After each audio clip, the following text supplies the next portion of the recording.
So hello everyone, कैसे हैं आप सब लोग। आशा करता हूँ आप सब बढ़िया होंगे। मेरा नाम है दिवांशु पाल और आप देख रहे हैं हमारा प्यारा सा यूट्यूब चैनल। तो आज की क्लास में हम पढ़ने वाले हैं लेक्चर नंबर 12। वो भी किसका? आज की क्लास में जो हम पढ़ेंगे वो है एंडोप्लाज्मिक रेटिकुलम, गोल्गी बॉडी और लाइसोसोम, अगर हो पाया तो बिना किसी देरी के चलिए शुरू करते हैं। तो चलिए आइए दोस्तों, अब हम अपना टॉपिक शुरू करते हैं, एंडोप्लाज्मिक रेटिकुलम। तो चलिए देखते हैं क्या होता है। आइए, तो एंडोप्लाज्मिक रेटिकुलम, भैया इनके नाम में ही अर्थ छुपा होता है। बायो की सबसे अच्छी बात है क्वेश्चन में ही आंसर। क्या बात कर रहे हैं भैया, मैं मान ही नहीं सकता, झूठ बोल रहे। अरे ले देख, बस नाम का अर्थ समझ में आना चाहिए। देखो, एंडोप्लाज्मिक रेटिकुलम, एंडो का मतलब होता है इनसाइड, इनसाइड, इनसाइड, इनसाइड, और प्लाज्मिक इनसाइड दी साइटोप्लाज्म। देखो प्लाज्म इधर भी है, प्लाज्म इधर भी है और प्लाज्म इधर भी है। मिल गया आंसर। एंडोप्लाज्मिक का मतलब क्या होता है? Inside the cytoplasm. Reticulum, reticulum, reticulum, reticulum से ही पता चल रहा है, रेटिकुलम से क्या पता लग रहा है? Net like structure, net like, net, Spiderman का नेट, वही वाला नेट नहीं भाई। नेट लाइक स्ट्रक्चर कुछ इस प्रकार से, नेट लाइक दिखेगा, ऐसे ऐसे करके, ऐसे अल्पीटे से लेता रहेगा। फॉर्म्ड ऑफ मेम्ब्रेन, और एक तरह की मेम्ब्रेन बना लेगा, नेट लाइक स्ट्रक्चर और उसकी मेम्ब्रेन सी बना लेगा। तो साइटोप्लाज्म के अंदर जो नेट लाइक स्ट्रक्चर होता है जिससे फॉर्म्ड ऑफ मेम्ब्रेन, उसी को हम क्या बोलते हैं? Endoplasmic reticulum. तो इनके नाम का अर्थ समझ में आ गया ना। अब भैया कितने प्रकार के ईआर होते हैं, टाइप्स ऑफ ईआर। देखो, सिस्टर्ने भी होता है, टिब्यूल भी होता है, वेजिकल होता है, ये अलग अलग शेप्स हैं इनकी। देखिए, सिस्टर्ने में राइबोसोम्स प्रेजेंट होंगे, टिब्यूल्स में राइबोसोम्स अब्सेंट होंगे, वेजिकल में राइबोसोम्स अब्सेंट होंगे। भाई इसमें पता कैसे चलेगा कि किसमें राइबोसोम्स प्रेजेंट होगा, किसमें राइबोसोम्स अब्सेंट होगा? देखो, डायग्राम दिया है तो उसमें साफ साफ ऐसे डॉट डॉट लाइक स्ट्रक्चर दिखेंगे आपको, मतलब दाने दाने से। अरे जैसे मान लो कोई रोड है, उस पर बजरियां पड़ी हुई हैं, तो भैया वो रफ एंडोप्लाज्मिक रेटिकुलम हो गया ना।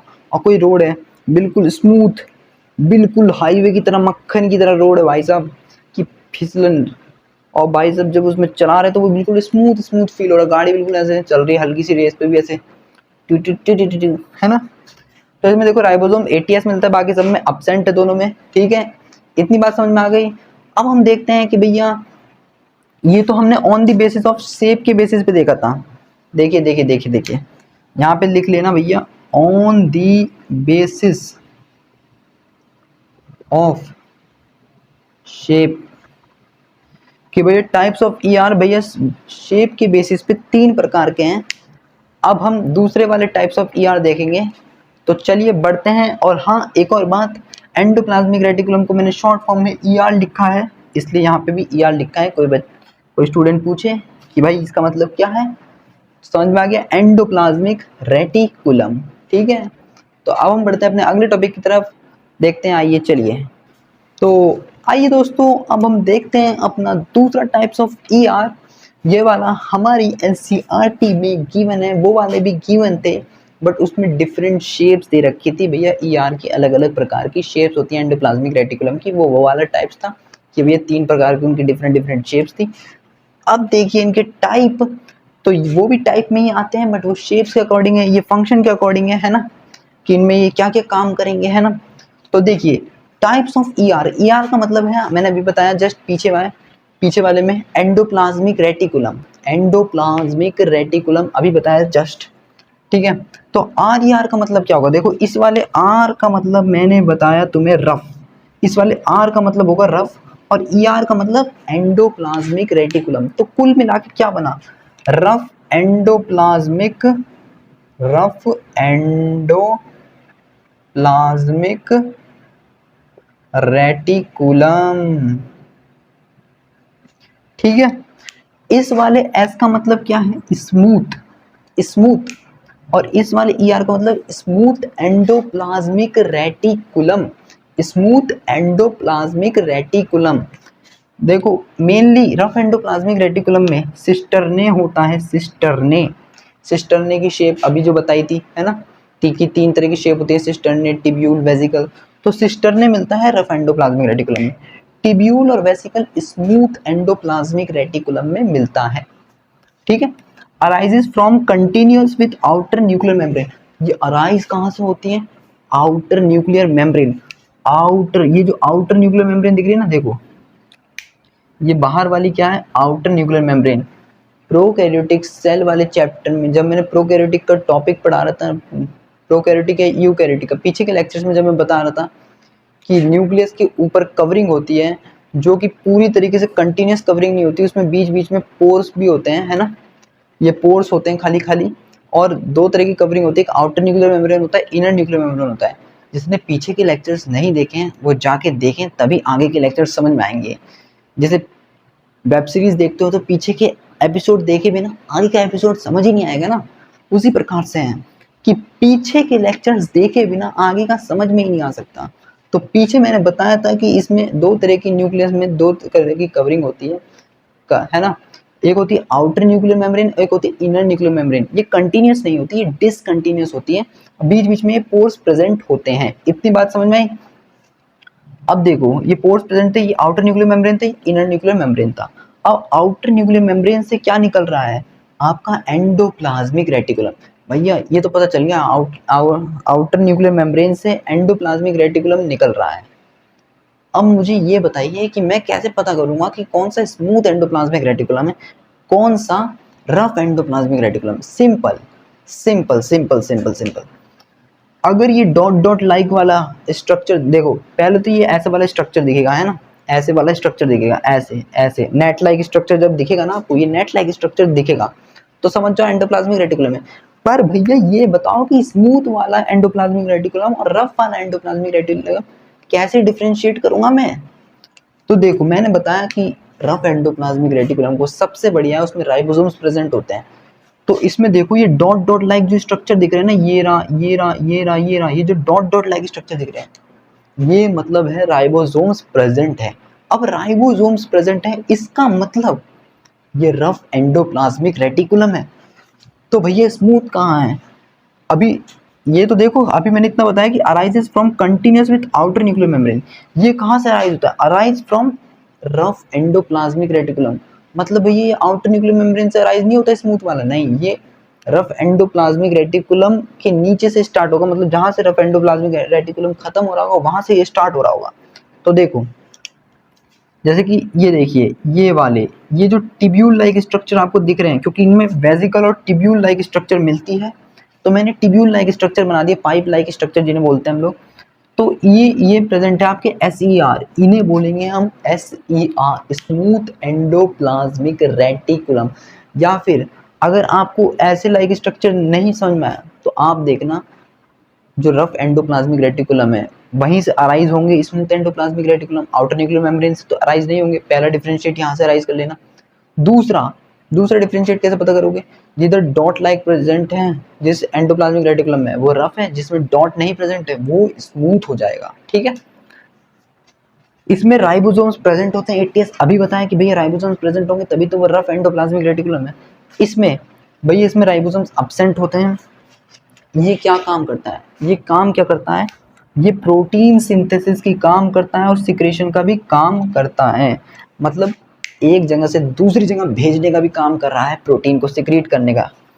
और लिपिड सिंथेसिस, लिपिड की सिंथेसिस का काम करता है स्मूथ एंडोप्लाज्मिक रेटिकुलम।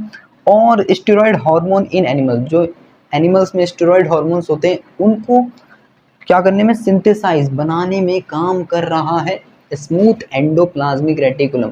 क्या इतनी बात सभी को क्लियर हो गई अच्छे से? तो एक बार कमेंट में यस लिख के बता दो कि भैया क्लियर हो गई, क्रिस्टल क्लियर। ठीक है। तो ये डायग्राम समझ में आया सबको कि भैया आउटर न्यूक्लियर मेम्ब्रेन थी, एक तरीके की सेल थी, ये अंदर साइटोप्लाज्म जितना खाली एरिया दिख रहा है, और ये न्यूक्लियस, न्यूक्लियर की जो न्यूक्लियस, मैंने अंदर का न्यूक्लियस नहीं दिखाया, न्यूक्लियस की कवरिंग दिखाई है कि भैया outer nuclear membrane, inner nuclear membrane, और आउटर न्यूक्लियर मेम्ब्रेन से अराइज हो रही है आपकी एंडोप्लाज्मिक रेटिकुलम। कौन सी वाली, रफ एंडोप्लाज्मिक रेटिकुलम। फिर रफ एंडोप्लाज्मिक रेटिकुलम के नीचे से अराइज हो रही है कौन सी वाली, स्मूथ एंडोप्लाज्मिक रेटिकुलम। तो दोस्तों अब हम बढ़ते हैं अपने अगले टॉपिक की तरफ, तो चलिए आइए। तो दोस्तों आइए अब हम देखते हैं एंडोप्लाज्मिक रेटिकुलम का ही ये एक सब पार्ट है, कंपार्टमेंट। आइए देखते हैं। ये वो कंपार्टमेंट नहीं है जो आपकी क्लास में आती है। गुरुजी मुंह पे बेइज्जती। हाँ, ये वो कंपार्टमेंट नहीं है जो आपकी 9th 11th 10th में 12th में आती है। ये वो कंपार्टमेंट नहीं है। नहीं नहीं नहीं नहीं नहीं, ये वो कंपार्टमेंट नहीं है। आइए, नेटवर्क रेटिकुलम, नेटवर्क बोल लो या reticulum of membrane in cytoplasm. Cytoplasm में जो नेटवर्क नेटवर्क नेटवर्क कौन है? ये सिस्टर्ने, ये सिस्टर्ने वाली शेप है, ये सिस्टर्ने, जो सिस्टर्ने है ये नेटवर्क। नेटवर्क बोल लो या रेटिकुलम, इसे एक ही बोलते हैं। जो नेटवर्क लाइक मेम्ब्रेन है जो प्रेजेंट है साइटोप्लाज्म में। अब देखिए, ER divides the intracellular space into 2 parts. ER को डिवाइड्स किया गया है इंट्रासेलुलर स्पेस के बेसिस में 2 पार्ट्स में। कौन कौन से 2 पार्ट्स हैं? पहला है इनसाइड ER, मतलब एक जो एंडोप्लाज्मिक रेटिकुलम के अंदर जो मटेरियल है ना, और एक आउटसाइड ER। आउटसाइड ER के बाहर कौन है? साइटोप्लाज्म। और साइटोप्लाज्म में जो मटेरियल है ना, तो जो स्पेस साइटोप्लाज्म में है, मतलब आउटसाइड ER जो स्पेस है, और इनसाइड ER के अंदर जो स्पेस है ना, उसके बेसिस पे हमने इसे 2 पार्ट्स में डिवाइड करा है। जो इनसाइड ER जो स्पेस प्रेजेंट होता है और उसके अंदर जो मटेरियल भरा होता है साइटोप्लाज्म वाला, उसे बोलते हैं हम ल्यूमिनल। क्या बोलते हैं? ल्यूमिनल। क्या बोलते हैं? ल्यूमिनल। ल्यूमिनल। आउटसाइड ER जो ER के बाहर, मतलब एंडोप्लाज्मिक रेटिकुलम के जो बाहर वाले हिस्से हैं, जितना भी बाहर का एरिया, उसे बोलते हैं हम नॉन ल्यूमिनल। क्या बोलते हैं? नॉन ल्यूमिनल, मतलब एक्स्ट्रा ल्यूमिनल। एक्स्ट्रा ल्यूमिनल मतलब जो एक्स्ट्रा है। अरे जैसे बाल्टी में पानी भर रहे हो, अब पानी ज़्यादा भर दिया, मतलब बाल्टी भर गई और पानी बह जा रहा है, तो वो पानी क्या है? एक्स्ट्रा। एक्स्ट्रा पानी है जो नीचे गिरता जा रहा है, गिरता जा रहा है, गिरता जा रहा है। आपकी बाल्टी में तो सीमित पानी आया ना, 1 लीटर की बाल्टी थी, 1 ही लीटर पानी आया, मतलब 1 लीटर की कहाँ, कम हो गया कुछ, तो 1 लीटर की तो बोतल ही होती है पेप्सी वाली। वो तो गुरुजी हम एक बार में गटक जाते हैं। तो देखिए, अब देखिए, सुनिए सुनिए सुनिए। तो ये क्या थी? Endoplasmic reticulum. अब यहाँ पे ये डिस्टिंग्विश नहीं करा है मैंने, मतलब यहाँ पे ये डिफरेंशिएट नहीं करा है कि ये रफ ER है या स्मूथ ER है। सीधा मान लो ये एंडोप्लाज्मिक रेटिकुलम है। भैया इसमें राइबोसोम्स प्रेजेंट नहीं है। राइबोसोम्स मैंने बनाए नहीं है, क्योंकि राइबोसोम्स प्रेजेंट भी होते तो सिस्टर्ने के ऊपर प्रेजेंट होने चाहिए। सिस्टर्ने के ऊपर प्रेजेंट होंगे राइबोसोम्स, तभी वो राइबोसोम माने जाएंगे। ये जो अंदर डॉट डॉट लाइक स्ट्रक्चर दिख रहा है, ये स्पेस है, और इस स्पेस में कुछ मटेरियल भरा हुआ है। जैसे सेल के अंदर जो खाली स्पेस होता है, उस मटेरियल को क्या बोलते हैं? साइटोप्लाज्म, है ना। वैसे ER के अंदर कुछ मटेरियल भरा हुआ है ना, तो उसको हमने ल्यूमिनल बोल दिया। और जो बच रखा है, जो जितना ER के जो बाहर जो मटेरियल है, उसे हमने एक्स्ट्रा ल्यूमिनल बोल दिया। ठीक है, तो यही था। अब हम बढ़ते हैं अपने अगले टॉपिक गोल्गी बॉडी की तरफ। तो चलिए आइए गोल्गी बॉडी की तरफ बढ़ते हैं। तो आइए दोस्तों, अब हम देखते हैं अपना गोल्गी बॉडी का टॉपिक। तो क्या होता है गोल्गी बॉडी में, आइए समझते हैं। तो सबसे पहले इनको डिस्कवर करने वाले कौन से वो साइंटिस्ट थे? नाम था उनका कैमिलो गोल्गी। भैया इन्होंने तो अपने ही नाम पे रख लिया। हाँ जी, इन्होंने अपने ही नाम पे रखा है। बिल्कुल सही जवाब आपने, क्योंकि इनके नाम में भी आ रहा है गोल्गी, और इन्होंने ही इसका नाम दे दिया गोल्गी। गोल के पिज्जा गोल्गी। तो नाम था इनका गोल्गी बॉडी। इन्हें एनसीईआरटी में गोल्गी एपरेटस भी दे रखा है ना, बट गोल्गी बॉडी बोलते हैं। ठीक है, 1898 1898 में इन्होंने क्या करी? डिस्कवरी करी थी गोल्गी बॉडी की, है ना। और भैया डेंसली स्टेन स्ट्रक्चर होता है, मतलब डेंसली मतलब गाढ़ा, स्टेन स्ट्रक्चर, स्टेन मतलब स्टेन कर करके, डाई कर करके स्ट्रक्चर, इस पे कलर डालिए, घिस उस सब माइक्रोस्कोप में स्टेन कर करके स्ट्रक्चर मिला इन्हें नियर न्यूक्लियस के पास। सेल के अंदर जब ये देख रहे थे स्टेन कर करके, तो इन्हें माइक्रोस्कोप में, इलेक्ट्रॉन माइक्रोस्कोप से, तो इन्हें नियर न्यूक्लियस के पास ये स्ट्रक्चर मिला, जिसका नाम इन्होंने रखा गोल्गी बॉडी। कंसिस्ट ऑफ सिस्टरने, ये सिस्टरने से मिलके बनता है। वाईफाई लाइक लगता है ये, बिल्कुल जैसे वाईफाई का स्ट्रक्चर नहीं होता वैसे लगता है ये बिल्कुल। फ्लैट डिस्क लाइक, भैया फ्लैट होता है चपटा।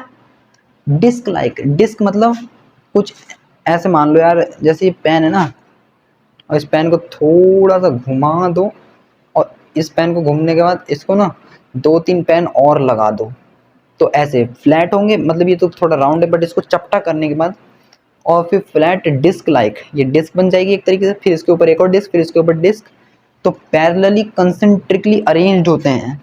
तो flat disc like, sac like, parallel to each other, arranged concentrically near nucleus, nucleus के पास। सिस्टर्ने का डायमीटर 0.5 to 1 माइक्रोमीटर होता है। अब 1 माइक्रोमीटर में कितना होता है? 1 माइक्रोमीटर में होता है 10⁻⁻6 मीटर। क्या हुआ? फिजिक्स केमिस्ट्री नहीं पढ़ी? अरे उसी में आता है ये, केमिस्ट्री के पहले ही चैप्टर में ये सब बता दिया जाता है, some basics concept of chemistry. चलो करवाएंगे तुम्हें, पर अभी पहले बायो। तो चलिए, नंबर ऑफ सिस्टर्ने वेरी करता है in Golgi body. Number of cisternae क्या करता है? वेरी करता है गोल्गी बॉडी में, ठीक है। तो भैया अलग अलग सिस्टर्ने भैया वेरी करेगा अलग अलग गोल्गी बॉडी में। अब गोल्गी बॉडी का मैंने कुछ स्ट्रक्चर बनाया है, ये देखिए। तो जो सबसे ऊपर का फेस दिख रहा है ना, ये बड़ा सा, इसे हम बोलते हैं कॉन्वेक्स साइड सिस फेस या फॉर्मिंग फेस। ये भैया न्यूक्लियस के सबसे करीब होता है, ये ऊपर का ऐसे वाला हिस्सा, ऐसे वाला ये हिस्सा न्यूक्लियस, जैसे ये मैं हाथ तुम्हारे तरफ ला रहा हूँ ना, तो वैसे ही ये नियर न्यूक्लियस के करीब होगा वो वाला हिस्सा भी, ठीक है। और इसको सिस्टर्ने तो बोलते ही हैं पूरे को। और सबसे नीचे वाला जो हिस्सा होता है ना, उसे ट्रांसफेज, मैच्योरिंग फेज, या फिर बोल सकते हैं कॉनकेव साइड। ये थोड़ा न्यूक्लियस से थोड़ा सा दूर होता है, पीछे की तरफ होता है। अब देखते हैं भैया गोल्गी बॉडी क्या क्या काम करता है, क्या क्या फंक्शन करता है। तो चलिए आइए दोस्तों, अब हम देखते हैं कि गोल्गी बॉडी क्या क्या काम करता है। बहुत ही इंपॉर्टेंट टॉपिक है, ध्यान से सुनना, ठीक है, नहीं तो बाद में कंफ्यूजन हो सकती है, ठीक है। तो ये डायग्राम आपको भी बनाना पड़ेगा। ये जो मैंने बॉक्स बनाया थोड़ा आड़ा टेढ़ा बनाया है, बट ये बॉक्स है एक तरीके की सेल, पूरी सेल है, ये सेल के अंदर ये सब समाया गया है। और ये जो ये बॉक्स बनाया है ये सेल मेम्ब्रेन मान लो इसे, ठीक है, सेल मेम्ब्रेन मान लोगे ना। अब देखिए ये क्या है, ये आपके जो ये मैंने ब्लैक कलर से जो बनाया, ये आउटर न्यूक्लियर मेम्ब्रेन का मैंने थोड़ा सा पार्ट दिखाया क्योंकि इसका हमें काम नहीं है ऑब्वियसली सा। और फिर रफ एंडोप्लाज्मिक रेटिकुलम, ये सिस्टर्ने है। अब सिस्टर्ने में देखो आप, मैंने बताया था कि इसमें राइबोसोम्स प्रेजेंट होंगे, तो ये rough endoplasmic reticulum, rough endoplasmic reticulum क्या करता है? प्रोटीन की सिंथेसिस करता है। तो दोस्तों हमने क्या बना लिया? प्रोटीन बना लिया। अब स्मूथ एंडोप्लाज्मिक रेटिकुलम मैंने ये बनाया, ये स्मूथ होता है और इस पर कोई भी राइबोसोम प्रेजेंट नहीं होता, तो इसे मैंने बनाया स्मूथ एंडोप्लाज्मिक रेटिकुलम। ये क्या करता है? लिपिड की सिंथेसिस करता है और स्टेरॉइड हार्मोन्स, मतलब स्टेरॉइड हार्मोन्स इन एनिमल्स में सिंथेसाइज करता है। तो हमने मान लिया लिपिड की सिंथेसाइज कर रहा है, ठीक है, लिपिड की सिंथेसिस कर रहा है, ठीक है, और ये प्रोटीन की सिंथेसिस कर रहा है। अब प्रोटीन और लिपिड दोनों कंबाइन होकर ये आगे भेज देंगे, जो बनेगा ट्रांसपोर्ट वेजिकल। ट्रांसपोर्ट वेजिकल नाम से ही पता चल रहा है, किसी चीज को एक जगह से दूसरी जगह ले जाने वाला, ट्रांसपोर्ट वेजिकल। प्रोटीन और लिपिड्स दोनों को एक गाड़ी में भर दिया और ये गाड़ी अब सीधा जाएगी गोल्गी बॉडी के सिस फेस के पास। कहाँ पे जाएगी? सिस फेस के पास, कॉन्वेक्स साइड सिस फेस के पास, ठीक है ना, जिसे हम सिस फेस फॉर्मिंग फेस भी बोलते हैं, ठीक है। तो ये सिस फेस है, सबसे आगे जो न्यूक्लियस की तरफ है, एंडोप्लाज्मिक रेटिकुलम की तरफ है ना। अब इसने ये जो ये ट्रांसपोर्ट वेजिकल है, एक जगह से दूसरी जगह ले जाने वाला माल, जो प्रोटीन और लिपिड को लेके गई और कोटेड वेजिकल की तरफ छोड़ दिया। अब कोटेड वेजिकल में क्या होगा? प्रोटीन एंड लिपिड्स ऐसे कंपाइल होंगे, कोट होंगे, बिल्कुल मतलब कंपाइल, ऐसे कंपाइल होंगे, ठीक है। और ये गोल्गी बॉडी की तरफ आएंगे। अब गोल्गी बॉडी ने अंदर सिस्टर्नी की तरफ भेजेगा, तो इसमें सिस्टर्नी की तरफ, जब ये सिस्टर्नी की तरफ अंदर की तरफ ये जब आएंगे ना, जब ये अंदर की तरफ आएंगे तब क्या होगा?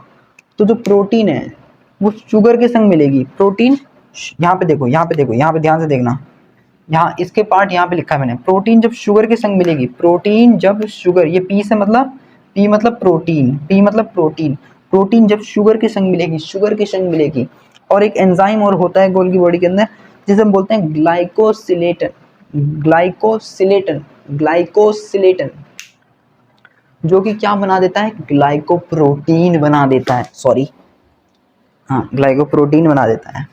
और फिर ये लिपिड्स के संग मिलेगी, लिपिड्स के संग मिलेगी, लिपिड्स के संग भी शुगर मिलेगा, और एक एंजाइम होता है ग्लाइकोसिडेशन, ग्लाइकोसिडेशन है बेटा, ग्लाइकोसिडेशन है, हाँ ग्लाइकोसिडेशन, ठीक है ना, ग्लाइकोसिडेशन, जो कि क्या बना देता है, ग्लाइकोलिपिड बना देता है, ठीक है। अब इसमें से कुछ प्रोटीन्स क्या होते हैं ना, वो निकल जाते हैं, मतलब वो गोल्गी बॉडी से निकल जाते हैं और लाइसोसोम्स बन जाते हैं, ठीक है ना। और बाकी जब ये प्रोटीन प्लस शुगर मिलकर ग्लाइकोप्रोटीन बना लेंगे और लिपिड प्लस शुगर मिलकर ग्लाइकोलिपिड बना लेंगे, तो तब ये भेज देगा उन्हें किधर, ये भेज देगा उन्हें इस फेज पे, ट्रांस फेज पे, जिसे हम मैच्योरिंग फेज भी बोलते हैं, जिसे हम कॉन्केव साइड भी बोलते हैं। और वहाँ पे ये सिक्रेटरी वेसिकल में बन जाएंगे, और ये वहाँ से कहाँ निकल जाएंगे, सेल मेम्ब्रेन से बाहर निकल जाएंगे, ठीक है ना, सेल मेम्ब्रेन से बाहर निकल जाएंगे। ओके, अब हम इसको थ्योरी के फॉर्मेट में लिख लेते हैं। आइए चलिए, तो आइए दोस्तों अब हम जल्दी से इसकी थ्योरी पढ़ लेते हैं। मैंने इस थ्योरी को फ्लो चार्ट के फॉर्म में लिखा है ताकि आपको स्टेप बाय स्टेप वो डायग्राम बना लेना और उसके नीचे से स्टार्ट कर देना फ्लो चार्ट, नहीं तो पेज नहीं बचा है तो आप अगले फ्रेश पेज से लिखना इस पूरे फ्लो चार्ट को और उस डायग्राम से रिलेट करना स्टेप बाय स्टेप, आपको पूरा क्रिस्टल क्लियर हो जाएगा, आशा करता हूँ। ठीक है, तो आइए जल्दी से मैं आपको ये फ्लो चार्ट भी समझा देता हूँ, देन यही लास्ट टॉपिक रखेंगे आज का। तो देखिए आर का मतलब अब तो आप समझ ही गए होंगे यार, रफ एंडोप्लाज्मिक रेटिकुलम। और क्या बनाता था ये, प्रोटीन, जिसको मैंने पी से डिनोट करा था जी। और स्मूथ एंडोप्लाज्मिक रेटिकुलम क्या बनाता था, लिपिड, जिसको मैंने एल से डिनोट करा था। अब प्रोटीन को ये स्मूथ एंडोप्लाज्मिक रेटिकुलम की तरफ भेजता है, फिर ये प्रोटीन एंड लिपिड को किसके हवाले कर देता है, ट्रांसपोर्ट वेसिकल के। लो भैया, इधर से उधर जो सामान ले जाने वाली गाड़ी नहीं होती, गाड़ी, ये उसके हवाले कर देता है कि भैया ये सामान ना इस जगह पे भिजवा देना। जैसे कोई सामान आप अमेजोन फ्लिपकार्ट से ऑर्डर करते हैं, तो पहले क्या होगा, जिस स्टोर से वो सामान बुक हुआ है तो पहले वहाँ से वो पैकेजिंग होगी, पैकेजिंग होने के बाद वो कहाँ भेज दिया जाएगा, अमेजोन वालों के पास, है ना। अमेजोन से फिर वो कुरियर कहाँ पे होगा, डिलीवर, वहाँ से पैकेजिंग होगी, फिर वो वहाँ पे डिलीवर होगा जिस एड्रेस पे जाना है, फिर वो मतलब वहाँ पे लेके जाएगा, किसके पास लेके जाएगा, डिलीवरी बॉय के पास। तो पहले वो जाएगा फिर डिलीवरी बॉय के पास, डिलीवरी बॉय से फिर जाता है उस व्यक्ति के पास जिसको वो प्रोडक्ट चाहिए था। तो देखिए, तो ऐसे ही, तो इसने जैसे मान लीजिए इसने प्रोटीन को भेज दिया लिपिड स्मूथ एंडोप्लाज्मिक रेटिकुलम के पास, है ना, और फिर इसने प्रोटीन और लिपिड दोनों को भेज दिया ट्रांसपोर्ट वेसिकल के पास। ट्रांसपोर्ट नाम से ही पता चल रहा है भैया, सामान को इधर से उधर ले जाने वाली वेसिकल, है ना। अब transport vesicle move to cis side of Golgi body, जो सिस साइड थी गोल्गी बॉडी की, तो ट्रांसपोर्ट वेसिकल जो है वो मूव करता है सिस साइड ऑफ गोल्गी बॉडी, जो सिस साइड थी ना गोल्गी बॉडी की, ट्रांसपोर्ट वेसिकल मूव करता है वहां की तरफ को। वो कहाँ से कहाँ तक मूव कर रहा है, एंडोप्लाज्मिक रेटिकुलम से लेके सिस साइड ऑफ गोल्गी बॉडी की तरफ लेके जाता है ना। और प्रोटीन फिर वो उसके बाद क्या करता है, वो उसे दे देता है, किसे दे देता है, किसे दे देता है, किसे, आइए देखते हैं किसे दे देता है। प्रोटीन लिपिड पैक्ड होते हैं इनटू कोटेड वेसिकल में ऑफ गोल्गी बॉडी। फिर जो प्रोटीन लिपिड है वो कोटेड वेसिकल को पकड़ा देता है, और कोटेड वेसिकल कैसे बनता है, वो प्रोटीन लिपिड को पैक करता है, अच्छे से लपेट देता है कि भैया व्यक्ति के पास जाए तो डब्बे में अच्छे से पैक करके भेजेगा ना। अपना अमेजोन वाला अपने डब्बे में पैक करेगा, फ्लिपकार्ट वाला अपने डब्बे में पैक करेगा। जैसे मान लीजिए किसी ने ईयरबड्स मंगाए, तो ईयरबड्स तो डब्बे में ही आएंगे ना, ईयरबड्स तो कंपनी वाले डब्बे, जैसे किसी ने बोट्स के मंगाए या फिर पीट्रॉन जिसके भी मंगाए, जिसने भी मंगाया है ना, तो वो क्या करेंगे, बोट्स वाला तो अपना डिब्बा तो देगा ही देगा। अब भाई कोई फ्लिपकार्ट से मंगा रहा है, कोई अमेजोन से मंगा रहा है, तो अमेजोन वाला क्या करेगा, अपनी भी डिब्बे की पैकेजिंग चढ़ाएगा ना ऊपर से कि भैया हमारी तरह, हमारे यहाँ से सामान खरीदा तो हमारी भी तो पैकेजिंग होनी चाहिए ना कुछ। तो वही ये कर रहा है कि प्रोटीन एंड लिपिड ये क्या करेंगे, ये मान लीजिए ये वही बोट कंपनी वाले थे, इन्होंने सामान इन्हें पकड़ा दिया अमेजोन वालों को। अब तो इन्होंने क्या करा, प्रोटीन लिपिड को पैक कर दिया इनटू कोटेड वेसिकल में, अपने डिब्बे में पैक कर दिया, और फिर उसे किसे दे दिया, गोल्गी बॉडी को। उस व्यक्ति को। अब वो व्यक्ति जाने कि उस सामान का क्या करना है उसे। मॉडिफिकेशन, अब देखिए यहाँ पे होगी modification. Protein lipids move to cisternae. अब प्रोटीन लिपिड्स कहाँ अंदर पहुंच जाते हैं गोल्गी बॉडी के सिस्टर्ने में, है ना। तो जहाँ पे क्या होता है, प्रोटीन के संग शुगर आया था, याद करो प्रोटीन के संग शुगर आया था, क्या बनाया था, ग्लाइकोप्रोटीन बनाया था, है ना, ग्लाइकोप्रोटीन बनाया था। और लिपिड के संग शुगर आया था तो क्या बनाया था, ग्लाइकोलिपिड बनाया था। और यहाँ पे एंजाइम्स भी यूज हुए थे, एक में ग्लाइकोसिलेटन यूज हुआ था, एक में ग्लाइकोसिडेशन यूज हुआ था, है ना। अब जब ये इतना इतना माल बन गया तब ये दो पार्ट में डिवाइड होंगे। एक वो जो protein outside the cell through secretory vesicle. Secretory vesicle नाम से ही पता चल रहा है, वो वेजिकल जो एक जगह से दूसरी जगह को सामान को भेज दे, मतलब सिक्रीट कर दे, निकाल दे। तो इसने सेल से प्रोटीन और लिपिड्स को निकाल दिया, है ना। और protein comes out from cisternae. कुछ प्रोटीन क्या होती हैं, मैंने बताया था सिस्टर्ने से ही निकल जाती हैं, और वो क्या करती हैं, लाइसोसोम्स का फॉर्मेशन करती हैं। उनका काम ही क्या होता है, intercellular target inside the cell. उनका काम होता है सेल के अंदर ही टारगेट करना, सेल के अंदर ही टारगेट करना कि भैया कार्बोहाइड्रेट्स को खाना, लिपिड्स को खाना, है ना, वो इन सब को खाने का काम करेगा। तो यही था भाई पूरा गोल्गी बॉडी। आशा करता हूँ आपको समझ में आया होगा, क्योंकि बहुत जान लगाई यार मैंने, ठीक है ना।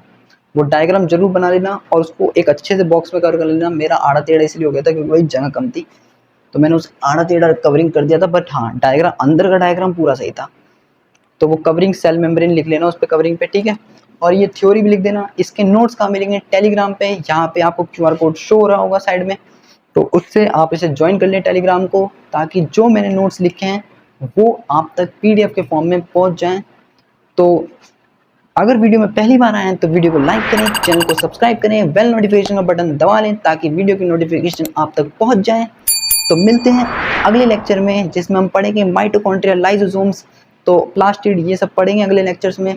तो चलिए अभी तक के लिए चलते हैं, बाय बाय, टाटा, see you, thank you so much.